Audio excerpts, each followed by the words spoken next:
No other relationship shapes who we are or how we respond to life and others more than our family. It's in our family that our patterns of emotional reactions develop. Our family sets the blueprint for all other relationships. Now, lest you think this dooms you, especially if you come from a dysfunctional family, these patterns can change, but only through awareness and intentional work to change those relational patterns.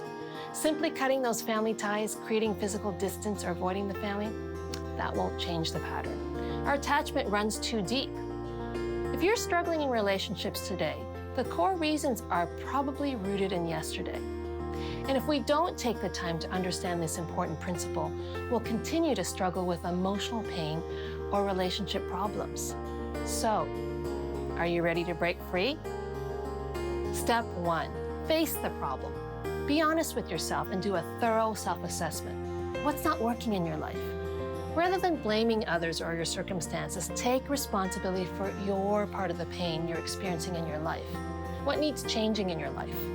If you don't know, consider the tough step of asking trusted friends. Is it your out of control temper? Is it the way you constantly sabotage your career? Or are you now on your 3rd or 4th marriage? Step 2, understand your family of origin. Know where you came from and what brought you to today. What was your mom like as a mom? What was your dad like as a father? Take an in-depth look of your family of origin issues. And if you need help, see a professional therapist. Remember, the intent is never about blaming your parents, but just understanding some of the experiences that shaped you growing up. Step 3, recount your experiences. Think about all the experiences you had growing up that shaped you. What conclusions did you draw about yourself, or others, or even God?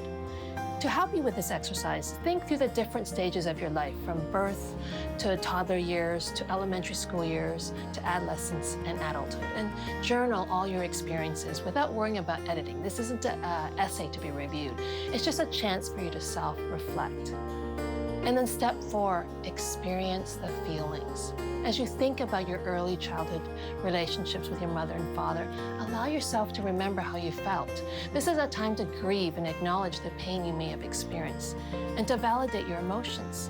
How do you feel today as you remember? Angry? Abandoned? Sad? Numb? If you're feeling intense emotions right now, please get professional help. And if you can recount these memories without a lot of emotion, maybe you've shut down as a way of coping, and that too can lead to a myriad of problems. So that can be a warning sign that there's work to be done, perhaps under the care of someone who knows what to do to unlock your heart. Step 5, forgive and let go. Now, I don't suggest this step lightly, especially if you come from a family that's abused you or caused you grievous harm. I don't say to forgive your family just because you should, or else you're being a bad Christian. Forgiveness is for you.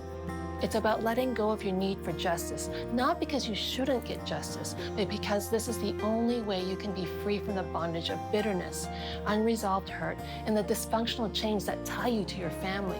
Trust me, this is your only way to find freedom. And if you're finding this step difficult to do, then get professional help, and do it with a grace-filled, loving, kind therapist who can help you break free. And do this for real, not as a just going through the motion exercise. Step 6. Now that you've taken the time to think about your family of origin, relationship and patterns, consider how they're currently showing up in your life today. Think about the behavior patterns that you have that may be kind of keeping you locked. Maybe you're not an alcoholic like your father, but are you a workaholic? Maybe you don't explode in anger like your mom, but do you bottle it all in and it comes out in passive-aggressive ways that punishes others? Again, your spouse and close friends can be a mirror to help you look at your patterns honestly.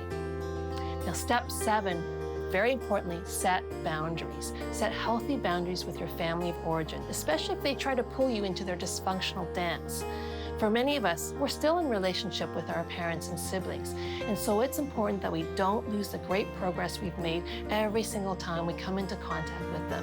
Learn how to be respectful of them, but also of yourself and your boundaries. And step 8, commit to the change process.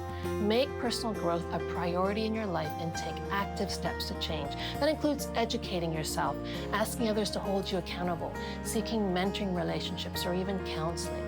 and make personal growth your lifelong goal. Invite God into this journey of growth, as it's absolutely His will. He will complete the good work He's begun in you. He loves a teachable heart, and He'll give you great capacity to change. And give permission to your trusted family and friends to confront you when they see you exhibit old patterns. It takes great humility, but it's so worth it. Now, please know that the journey I just outlined for you takes a lot of hard work. And I don't mean to simplify it by just making it simple 8 steps, but it's a great roadmap to guide you as you choose to be intentional, have a teachable heart, and if you're determined to change, I promise you, great results will await you. You can be free from the family ties that bind you.